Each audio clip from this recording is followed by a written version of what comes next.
بہت سارے علاقے ہیں جہاں پہ راجہ خرم صاحب MNA رہے ہیں، وہاں پہ سمجھ لیں وہ 10% کام ہوئے ہیں، 90% کام جو ہے رہ گئے تھے. باقی یہ جب سے یہ حکومت بنی ہے آپ کو پتہ ہی ہے ان کے ہاتھ میں کچھ نہیں ہے بیچاروں کے، انہوں نے کیا کرنا ہے، کچھ بھی نہیں کیا، نہ یہ کریں گے. تعلیم کا سب سے جو بڑا مسئلہ ہے، دیکھیں یہاں پہ ہمارے کالجز ہی کوئی نہیں ہے، ٹھیک ہے. ہاسپٹل ہمیں یا پمس جانا پڑتا ہے یا ہمیں پنڈی جانا پڑتا ہے، اولی فیملی. تو اتنے دور جو ہے نا آپ کو پتہ ہے پھر مسائل ہیں، بندے بہت سارے غریب بھی ہیں جو پہنچ بھی نہیں سکتے، ہر بندے کے پاس گاڑی تو نہیں ہے. تو میری اپیل ہے کہ MNA صاحب سے کہ آپ بنے میں کوئی نیکی کے کام کر جائیں، یہاں پہ ہاسپٹل اور اسکول جو ہے نا کالجز بنوا دیں. اب تھانہ ہمارا جو گاؤں ہے لوئی بیر ہے، اس کے نام پہ یہ تھانہ بنا تھا. ہماری جو زمینیں تھیں باو اجداد کی، وہاں پہ یہ تھانہ بنا ہوا ہے. ہمیں انہوں نے اٹھا کے کرپا کے ساتھ لگا دیا ہے. ہمارا جو ہے نا حدود دربا انہوں سے ملتا، کرپا کدھر ہے، لوئی بیر کدھر ہے. کوئی بھی دیکھیں نا ابھی جو جرائم کی شرح بڑھ گئی ہے اسی وجہ سے. ہمارے یہ علاقہ یہ جناح گارڈن ہے یا لوئی بیر ہے، یہ جو چوچا ہے، یہاں پہ جرائم کی شرح بڑھنے کی سب سے بڑی وجہ یہ تھانہ جو چینج ہو گیا ہے. تھانہ کرپا چلا گیا ہے. کرپے فون آپ کریں تو 1 گھنٹے بعد بندہ آتا ہے. لوئی بیر والے تو آپ سمجھ لیں یہ چوک پہ کھڑے ہوتے ہیں. تو اس لیے میری IG اسلام آباد سے اور کمشنر صاحب سے یہ درخواست ہے کہ ہمارا جو تھانہ لوئی بیر ہے یہ واپس ہمیں جو ہے نا اس تھانے کے ساتھ جناح گارڈن اسپیشلی اور لوئی بیر کو یہ ہمیں لوئی بیر کے ساتھ لگایا جائے. بات ہو سیاست کی یا ہو ملاقات آپ کے سپر سٹار سے، ہو ٹاؤن گپ شپ یا تبصرہ ملکی حالات پر، دیکھتے رہیے پروگرام 20 منٹس حسیب احمد کے ساتھ ہر شام رات 9 بجے صرف خبرنامہ ٹی وی پر. السلام علیکم ناظرین، خبرنامہ ٹی وی کے ساتھ میں ہوں حمزہ احسان. ناظرین، پاکستان کی جو سیاسی صورتحال ہے، مجموعی سیاسی صورتحال پر بات کریں گے. جماعت اسلامی جو کہ ہر سیاسی دور کے اندر متحرک رہتی ہے، ان کی سیاسی سرگرمیاں ہمیشہ سے متحرک رہتی ہیں، چاہے وہ فلسطین کے مسلمانوں کے حق کے لیے آواز اٹھانی ہو یا پھر IPPs کے خاتمے کے حوالے سے بات ہو، بجلی یا ٹیکسز کے بلوں میں یا جو بھاری ٹیکسز ہیں ان کے خلاف آواز اٹھانی ہو، ہمیشہ سے یہ متحرک رہتی ہے. اور آج ہمارے ساتھ مسلم جماعت اسلامی کے جو رہنما ملک انعام صاحب موجود ہیں. ہم ان سے جانیں گے کہ جماعت اسلامی اس دور میں جو اس وقت کا جو سیاسی صورتحال ہے اس کو کیسے دیکھ رہے ہیں اور ان کے کیا مطالبات ہیں اور اوورآل ان کی جو پارٹیسپیشن ہے وہ کیسی ہے. سب سے پہلے تو ملک انعام صاحب آپ کا بہت شکریہ. جماعت اسلامی ہم نے دیکھا ہمیشہ سے سرگرم رہتی ہے اور ان کے جو مطالبات ہیں، عوام کے وہ مطالبات ہیں، گھر گھر کے وہ مطالبات ہیں. اس وقت جو پاکستان کی جو سیاسی صورتحال ہے، جو سیاسی بحران ہے، اس کی وجوہات کیا ہیں؟ بسم اللہ الرحمن الرحیم. سب سے پہلے جی آپ کو میں حمزہ صاحب، راجہ ساجد صاحب، خبرنامہ کی ٹیم کو ویلکم کرتا ہوں. اس کے بعد آپ نے جو سوال کیا ہے کہ سیاسی صورتحال جو موجودہ ہے وہ اس کی وجوہات کیا ہیں. اس کی وجوہات جو ہیں وہ آپ کو پتہ ہی ہے، ہمارے جو سیاسی لوگ ہیں، ہماری سیاسی پارٹیاں ہیں وہی ہیں. میں آپ کو مثال کے طور پہ سمجھاتا ہوں. جماعت اسلامی نے ایک بل پیش کیا تھا سینٹ میں زینب کیس کے حوالے سے کہ آپ نے جو ہے نا سرعام جو ہے نا جو ایسے مجرم ہیں جو ایسا ظلم کرتے ہیں ان کو سرعام پھانسی ہونی چاہیے. تو سب پارٹیوں نے، PTI نے، پیپل پارٹی نے، نون لیگ نے، سب نے اس کی مخالفت کی تھی. جب باجوہ صاحب کی ایکسٹینشن کا معاملہ آیا تو سوائے جماعت اسلامی کے ہمارے ایک سینیٹر تھے، انہوں نے کہا تھا ہم نے ووٹ نہیں دینی، مخالفت کی تھی. باقی PTI نے، نون نے، پیپل پارٹی نے، سب نے لینوں میں لا کے ان کو ووٹ دی تھی. اس کے بعد یہ شراب کا معاملہ آیا تھا، جماعت اسلامی نے بل پیش کیا کہ شراب جو اسلام میں حرام ہے، آپ سینٹ میں بل پیش کریں اس کو، جو وہ بھی سب پارٹیاں اکٹھی ہو گئی ہیں. بات یہ ہے کہ ہر دور میں حق اور باطل کی جنگ جو ہے لگی رہتی ہے. ہمارا کام ہے حق کی آواز بلند کرنا جتنی ہماری استطاعت ہے، اور جماعت اسلامی اپنی آواز بلند کرتی ہے، اپنا کام کرتی ہے. باقی اکثریت ہماری کم ہے، آپ کو پتہ ہے، سینٹ میں بھی اور اسمبلی میں بھی، وہاں تک وہ ہے نا پارٹیاں، باقی جو دوسری پارٹیاں وہ زیادہ ہیں. تو ہمارا کام ہے آواز بلند کرنا. ابھی IPPs کا جو معاملہ تھا، پوری قوم کو جماعت اسلامی نے بتایا کہ یہ IPPs کا معاملہ، یہ دھندا کیا ہے. اس سے پہلے کسی کو نہیں پتا تھا پورے پاکستان میں کہ IPPs کیا ہیں، جو آپ کی کیپیسٹی مد میں کھربوں روپیہ لے جاتے ہیں. ابھی نئی رپورٹ آئی ہے، 1 سال میں 9 کھرب اور پتہ نہیں 82 ارب روپیہ انہوں نے لیا ہے 1 سال میں IPPs نے. تو وہ ہمارا جو عوام ہے، پاکستان کی جو غریب عوام ہے، انہی کا جو ہے نا خون چوس رہے ہیں. ٹھیک ہے، تو ہم حق کی آواز بلند کر دیں گے انشاءاللہ. اچھا، گزشتہ ماہ جماعت اسلامی نے مہنگائی کے خلاف دھرنا بھی دیا، مطالبات پیپر پہ وہ لے کے آئے، حکومتی جو نمائندے تھے ان کے ساتھ مذاکرات بھی ہوئے، لیکن وہ کامیاب نہیں ہوئے. آپ کے مطالبات میرا نہیں خیال کہ کوئی ایک بھی انہوں نے مانا ہو. پھر وہ احتجاج ختم کیوں ہو گیا؟ اور اس کے علاوہ بھی جو بھی آپ موقف لے کر آتے ہیں وہ بغیر کسی نتیجے پر پہنچتا ہے، ختم ہو جاتا ہے. دیکھیں، آپ جو آپ کی رائے ہے وہ مختلف ہے، میری رائے مختلف ہے. جماعت اسلامی نے سب سے پہلے تو سب کو بتایا کہ IPPs ہے کیا. ٹھیک ہے، اس کو جو مسئلہ تھا، وہ جو عوام کا خون جو ہے نا وہ چوس رہے تھے، کھا رہے تھے، اس کو بتایا عوام کو یہ کیا مسئلہ ہے. اس کے بعد آپ کو پتہ ہے جو معاہدہ ہوا، دیکھیں ایک کوئی بھی سیاسی پارٹی ہے نا، وہ ریاست کے ساتھ جو ہے ٹکراؤ تو نہیں کر سکتی نا. وہ اپنا جو احتجاج ہے اس کا جو آئینی حق ہے وہ اس کو استعمال کرتے ہوئے پرامن احتجاج کرتی ہے. ہم نے 14 دن دھرنا دیا. اس کے اثرات یہ آئے کہ ابھی جو ہے نا میں ایک ہفتہ پہلے ایک اخبار میں پڑھ رہا تھا کہ 6 جو ہے نا IBP کے جو معاہدے تھے اس کو حکومت نے کینسل کر دیا ہے, سمری بھجوا دی ہے. ٹھیک, اگر انشاءاللہ وہ کینسل ہو گئے تو انشاءاللہ عوام کو ریلیف ملے گا. ٹھیک ہے. اس وقت جو ہاٹ ایشو چل رہا ہے جماعت اسلامی جس کو ہائی لائٹ بھی کر رہی ہے وہ ڈاکٹر عافیہ صدیقی کی رہائی کے حوالے سے, اور ماضی میں بھی سینیٹر مشتاق صاحب نے ایوانوں کے اندر آواز بلند کی. کیا لگتا ہے آپ کو کہ ریلیف مل سکتا ہے ڈاکٹر عافیہ صدیقی کو؟ دیکھیں یہ معاملہ جو ہے نا وہ ریاست کا معاملہ ہے. ریاست پاکستان جو ہے نا وہ عافیہ صدیقی کو واپس لا سکتی ہے. ہم آپ کو پتہ ہے کبھی حکومت میں آئے نہیں ہیں. اگر ہم آئے تو انشاءاللہ وہ ضرور آئیں گے. ہمارا کام ہے آواز بلند کرنا, سینٹ میں بھی, قومی اسمبلی میں بھی, عام عوام میں بھی. تو ہم اپنی آواز جو ہے بلند کر رہے ہیں. باقی حکومت جو ہے نا وہ آپ کو پتہ ہے عمران خان صاحب جو گئے تھے لاسٹ ٹائم امریکہ گئے تھے تو ایک صحافی نے ان سے سوال کیا تھا عافیہ صدیقی کے بارے میں, تو انہوں نے جواب ہی نہیں دیا. یاد ہے نا آپ کو, آپ نے دیکھا ہوگا انٹرویو. تو ہم جو ہے نا ہم اپنی آواز بلند کرتے رہیں گے. جب ہماری حکومت آئی انشاءاللہ تو ہم پورا زور لگائیں گے کمپنی سطح پہ عافیہ صدیقی کو واپس لانے کے لیے انشاءاللہ. ٹھیک ہے. فلسطین کے مظلوم مسلمانوں کے لیے بھی آواز اٹھائی جاتی ہے, بلکہ انٹرنیشنل لیول پر بھی اس کو ہائی لائٹ کیا, فنڈز بھی ریز کیے, باقاعدہ ان کی وہ بھی ہوئی. امریکہ پشت پناہی کر رہا ہے اسرائیل کی, فائنینشلی بھی, ویپنلی بھی. جو احتجاج فلسطین کے لیے ڈی چوک میں ہوتے ہیں یا باقی جگہوں پر ہوتے ہیں وہ امریکی دفتر خارجہ کے باہر کیوں نہیں ہوتے؟ ان پر پریشر کیوں نہیں ڈالتے؟ آپ کو یاد ہوگا لاسٹ ٹائم جو ہم نے فلسطین کے لیے احتجاج کیا تھا ہم نے کال دی تھی امریکی سفارت خانے کے سامنے. آپ کو پتہ ہے اسلام آباد انتظامیہ وہاں پہ آ گئی. ہمارے بہت سارے قائدین کو, کاشف چودھری صاحب کو, باقی بھی ہمارے میاں اسلم صاحب کو, آپ نے ویڈیو بھی آپ نے دیکھی ہوں گی, ان کو گرفتار کر لیا. دیکھیں جب تک ریاست نہیں چاہے گی نا, ابھی دیکھیں آپ کو پتہ ہے ابھی بل بھی پاس ہو گیا کہ جو بھی بندہ جلسہ کرے گا, جو بھی پارٹی جلسہ کرے گی پہلے وہ اجازت دے گی, وہ لینی پڑتی ہے. تو ہم اجازت جہاں ملتی ہے وہیں پہ کرتے ہیں. کوشش پوری کی تھی ہم نے وہاں جانے کے لیے, وہاں تک ہم پہنچ بھی گئے تھے. پھر بھی جو ہے نا آپ کو پتہ ہے حکومت اجازت نہ دے تو پھر ہم کیسے آگے جا سکتے ہیں. ٹھیک ہے. اس وقت پاکستان کی جو موجودہ سیاسی صورتحال ہے بہت سارے بحران کا شکار ہے, معاشی طور پر بھی.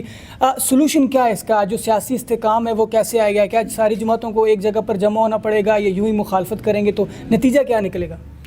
دیکھیں ساری حکومتیں جو ہے نا جتنی پارٹیاں ہیں, نون لیگ, پیپل پارٹی, PTI, سب کو اس قوم نے, اس ہمارے ملک کے جو باشعور عوام ہے انہوں نے آزما لیا ہے. تبدیلی اسی طرح آئے گی کہ آپ کو نیک اور صالح قیادت لانی پڑے گی, ایماندار قیادت لانی پڑے گی.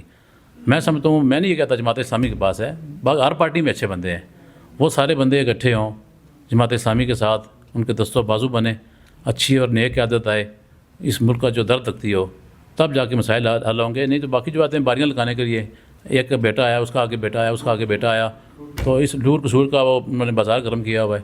ابھی آپ نے دیکھا ہے جو یہ ترمیم انہوں نے کی ہے, ججز کے ہاتھ انہوں نے باندھ دیے ہیں. پہلے جج آزاد جو ہے عدلیہ آزاد تھی, ابھی عدلیہ بھی جو ہے نا وہ جو اسمبلی میں بندے بیٹھے ہوئے ہیں ان سے پوچھ کے وہ لگیں گے, وہ ان کو لگائیں گے تو کیا فیصلہ کریں گے اس ملک کا آگے. اب پتہ ہے آپ کو 126واں نمبر ہے ہمارے ملک کا عدلیہ کا نظام. ابھی یہ جو ترمیم انہوں نے کی ہے اس سے میرا خیال اور نیچے آ گیا ہے, 150 نمبر پہ چلا گیا ہے. تو جہاں جس ملک میں قانون کی بالادستی نہیں ہوگی تو اس ملک کا پھر دیکھ لیں آپ. حضرت علی نے کہا تھا, حضرت علی کا قول ہے کہ جو ظلم کا نظام ہے نا وہ نہیں چل سکتا. آپ کو پتہ ہے کہ ظلم کا نظام جو ہے نا وہ نہیں چل سکتا, کفر کا نظام چل سکتا ہے پھر بھی دنیا میں. باقی دیکھیں کفر کی دنیا ہے نا, یورپ پورا ہو گیا, امریکہ پورا ہو گیا, وہاں پہ مسلمان تو بہت کم ہیں. حکومتیں جو ہے وہ تو عیسائیوں کے پاس ہیں یا یہودی ہیں ان کے پاس ہیں, پھر بھی وہ معاشی طور پہ وہ خوشحال ہیں, امن ہے. کیوں ہے؟ قانون ہے, قانون کی پاسداری ہے. وہ یہ نہیں دیکھتے کوئی بڑا ہے کوئی چھوٹا ہے, کوئی افسر ہے یا کوئی غریب ہے, قانون سب کے لیے برابر ہے. تب جا کے آپ کو ملک میں استحکام آتا ہے, وہ ہمارے ملک میں نہیں ہے. ٹھیک ہے. جماعت اسلامی اقتدار میں آئے گی تبھی وہ امپلیمنٹیشنز تو کرے گی, لیکن اس صورتحال میں جماعت اسلامی اپنا رول کیسے پلے کر سکتی ہے؟ دیکھیں جماعت اسلامی تو لگی ہوئی ہے نا, ہر جو ہے نا اس ملک میں جو بھی ظلم ہو رہا ہے, جو بھی ہمارے ملک کے خلاف کوئی کام ہو رہا ہے, وہ جماعت اسلامی سب سے پہلے فرنٹ لائن پہ آ کے اس کا سب سے پہلے قوم کو بتاتی ہے, احتجاج کرتی ہے. دیکھیں ہمارا انہیں جو ہے حق وہ احتجاج ہی ہے نا. ہم کسی کے ساتھ لڑائی تو کر نہیں سکتے, امریکہ کے ساتھ لڑائی تو اپنی نہیں کر سکتے, امریکہ کی طرح ہم کی طرح ہم احتجاج کر سکتے ہیں. جیسے فلسطین کا مسئلہ ہے, بندے بہت سارے سوال کرتے ہیں کہ آپ جو ہے نا احتجاج کرتے ہیں. دیکھیں ہم احتجاج کرتے ہیں فلسطین کے لیے, کم از کم ان کی دست و بازو بنتے ہیں, جہاں تک ہماری استطاعت ہے وہ تو ہم کرتے ہیں نا.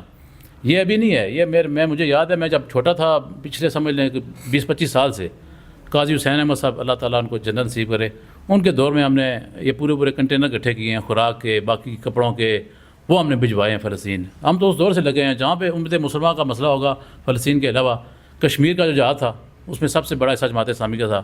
افغان جو جہاد تھا اس میں سب سے بڑا حصہ جماعت اسلامی کا تھا. آپ کو پتہ ہے بنگلہ دیش اور پاکستان جب علیحدہ ہوئے ابھی تک ہمیں الزام لگتا ہے کہ انہوں نے پاکستان کا ساتھ دیا ہے. تو ہم تو انشاءاللہ مرتے دم تک پاکستان کے ساتھ رہیں گے انشاءاللہ. ٹھیک ہے. ابھی جو جماعت اسلامی کے نئے امیر ہیں حافظ نعیم صاحب، ان کی قیادت میں جماعت اسلامی بڑی متحرک ہے، سیاسی سرگرمیوں میں حصہ بھی لے رہی ہے. مزید ان سے آپ کو اب کیا توقعات ہیں؟ جی بڑے متحرک ہیں جی. اللہ تعالیٰ ان کو صحت دے، اللہ تعالیٰ ان کو اور ہمت دے، اللہ تعالیٰ حوصلہ دے. اور جیسے ہی آئے انہوں نے آپ کو پتہ ہے جتنے ایشوز تھے پاکستان کے انہوں نے اجاگر کیا ہے، لوگوں کو بتایا ہے. ابھی انہوں نے ممبر سازی مہم جو شروع کی ہوئی ہے پچھلے 1 مہینے سے، ان کا ٹارگٹ تھا کہ 50 لاکھ آپ نے ممبر بنانے ہیں. وہ الحمدللہ 40 لاکھ کے قریب پہنچ چکے ہیں. انشاءاللہ 10 لاکھ رہ گئے. یہ بھی ہم انشاءاللہ یہ 1 مہینے تک مکمل کر لیں گے.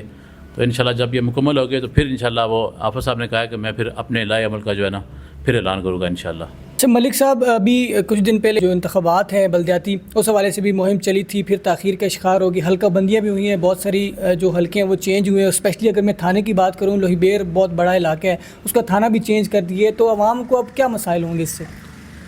دیکھیں جی، تھانہ ہمارا جو گاؤں ہے لوہی بیر ہے، اس کے نام پہ یہ تھانہ بنا تھا.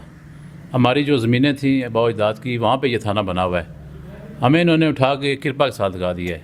ہمارا جو ہے نا حدود دربہ ہی ان سے ملتا، کرپا کدھر ہے، لوہی بیر کدھر ہے. تو کوئی بھی دیکھیں نا، ابھی جو جرائم کی شرح بڑھ گئی ہے اسی وجہ سے. ہمارے یہ علاقہ، یہ جناح گارڈن ہے یا لوہی بیر ہے، یہ جو چوچا ہے، یہاں پہ جرائم کی شرح بڑھنے کی سب سے بڑی وجہ یہ تھانہ جو چینج ہو گیا ہے. تھانہ کرپا چلا گیا ہے. کرپے فون آپ کریں تو 1 گھنٹے بعد بندہ آتا ہے. لوہی بیر والے تو آپ سمجھ لیں یہ چوک پہ کھڑے ہوتے ہیں. تو اس لیے میری آئی جی اسلام آباد سے اور کمشنر صاحب سے یہ درخواست ہے کہ ہمارا جو تھانہ لوہی بیر ہے یہ واپس ہمیں جو ہے نا اس تھانے کے ساتھ، جناح گارڈن اسپیشلی اور لوہی بیر کو، یہ ہمیں لوہی بیر کے ساتھ لگایا جائے. ٹھیک ہے. اس کے علاوہ عوام کے بنیادی مسائل کیا ہیں جو اس وقت ہمارے منتخب نمائندے ہیں راجہ خرم نواز صاحب، ماضی میں بھی انہوں نے کافی ترقیاتی کام کروائے ہیں، اس وقت وہاں پر جو ترقیاتی کام ہے ان کی صورتحال کیا ہے؟ آپ کیا سمجھتے ہیں کہ جو ترجیح بنیاد پہ حل ہونے چاہیے؟ دیکھیں جی، ہمارے گاؤں میں ترقیاتی کام ہوئے تھے اس دور میں اس کو ڈینائی نہیں کرتا ہوں.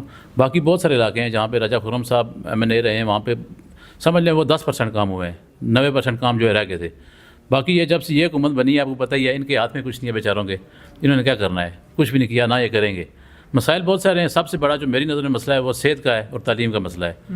صحت کے مسائل ہیں. ہمارے جماعت نے ایک اسپتال بنایا ہوا ہے، راضی ہاسپٹل، جہاں پہ باہر فیس جو ہے نا ڈاکٹر آپ کو 2000-3000 فیس لیتے ہیں. یہاں پہ 500 روپیہ جو ہے نا اسپیشلسٹ ڈاکٹر کی فیس ہے، وہ لے کے آپ کو چیک کرتے ہیں. علاج بھی جو ہے نا اچھا ہے وہاں پہ. باقی اس کے علاوہ سرکاری ہاسپٹل جہاں پہ گورنمنٹ کا کوئی اسپتال نہیں ہے. راضی جو ہے ابھی جناح میں بھی شروع ہو رہا ہے انشاءاللہ. ڈسپینسری یہاں بن گئی ہے انشاءاللہ. جناح گارڈن کی MC نے جگہ بھی دی ہے 4 کنال. تو انشاءاللہ ہمارا جو ہے نا پلان وہ جماعت اسلامی کے جو بنیادی جی تو وہ انشاءاللہ وہ بنے گا. تعلیم کا سب سے جو بڑا مسئلہ ہے، دیکھیں یہاں پہ ہمارے کالجز ہی کوئی نہیں ہے. ٹھیک ہے، ہاسپٹل ہمیں یا پم جانا پڑتا ہے یا ہمیں پنڈی جانا پڑتا ہے، اولی فیملی. تو اتنے دور جو ہے نا آپ کو پتہ ہے پھر مسائل ہیں. بندے بہت سارے غریب بھی ہیں جو پہنچ بھی نہیں سکتے. ہر بندے کے پاس گاڑی تو نہیں ہے. تو میری اپیل ہے کہ MNA صاحب سے کہ آپ بنے میں کوئی نیکی کے کام کر جائیں. یہاں پہ ہاسپٹل اور اسکول جو ہے نا کالجز بنوا دیں اپنے. دیکھیں 4 علاقے ہیں. اسلام آباد کا ہمارا جو حلقہ ہے نا، یہاں اس کے سمجھ لیں آپ 4 کونے کا لیں. ایک رواد میں بنا دیں، ایک ترامنی بنا دیں، ایک BWD بنا دیں، ایک کرپا اچرا والی سائڈ پہ بنا دیں. 4 ہاسپٹل بن جائیں تو انشاءاللہ آپ کو عوام دعائیں دیں گی ساری زندگی. ٹھیک ہے. اچھا، جماعت اسلامی کے پلیٹ فارم سے آپ ہماری ناظرین کو کیا پیغام دیں گے؟ کیونکہ ممبرشپ بھی بڑے زبردست طریقے سے چل رہی ہے، گھر گھر ڈور ڈور ان کی کمپین بھی چل رہی ہے، بہت سارے لوگ شامل بھی ہوئے ہیں. تو اپنی ناظرین کو میسج کر دیں گے. جی میرا یہ پیغام ہے جی کہ ساری پاکستان کی عوام جو ہے باشعور عوام ہے، سب کو آپ نے دیکھ لیا ہے. ساری پارٹیاں آپ آزما چکے ہیں. ایک دفعہ صرف جماعت اسلامی کو آزما کے دیکھ لیں. انشاءاللہ یہ قوم کی تقدیر بدل دے گی انشاءاللہ. ٹھیک ہے. بہت شکریہ جماعت اسلامی کے رہنما ملک انعام صاحب کی گفتگو آپ نے سنی. ظلم کے خلاف آواز بلند کرنا یہی فرسٹ پریورٹی رہی ہے جماعت اسلامی کی، چاہے وہ کوئی بھی دور حکومت ہو. جہاں بھی ظلم ہوگا، اسپیشلی مہنگائی کے خلاف انہوں نے بھرپور احتجاج بھی کیا. اور IPPs کا خاتمہ ایک بہت بڑی کامیابی ہے جماعت اسلامی کی. 6 معاہدے جو ہیں وہ کینسل بھی ہوئے. اور اسی طرح امیر جماعت اسلامی حافظ نعیم صاحب کی قیادت میں جماعت اسلامی جو ہے وہ عوام کی آواز جو ہے وہ بلند کرتی رہے گی. اور اسپیشلی جو مظلوم فلسطین کے مسلمان ہیں ان کے لیے ابھی تک ہم نے اس لیول پر جو ہے وہ آواز نہیں دیکھی کسی بھی سیاسی جماعت کی جس طرح سے یہ جماعت اسلامی آواز بلند کر رہی ہے، اور ہم امید کرتے ہیں کہ اسی طرح عوام کی فلاح و بہبود کے لیے کام کرتے رہیں گے. اور عوام نے تمام تر سیاسی جماعتوں کو آزما لیے تو ایک مرتبہ کیوں نہ جماعت اسلامی کو بھی موقع دیا جائے. ہم امید کرتے ہیں کہ اسی طرح اپنے کام اور جو خدمت خلق ہے وہ جاری اور ساری رکھیں گے. ہمارے یوٹیوب چینل خبرنامہ ٹی وی کو سبسکرائب، فیس بک پیج کو لائک اور فالو کیجیے تاکہ مزید ویڈیوز بھی آپ تک پہنچتی رہیں. شکریہ.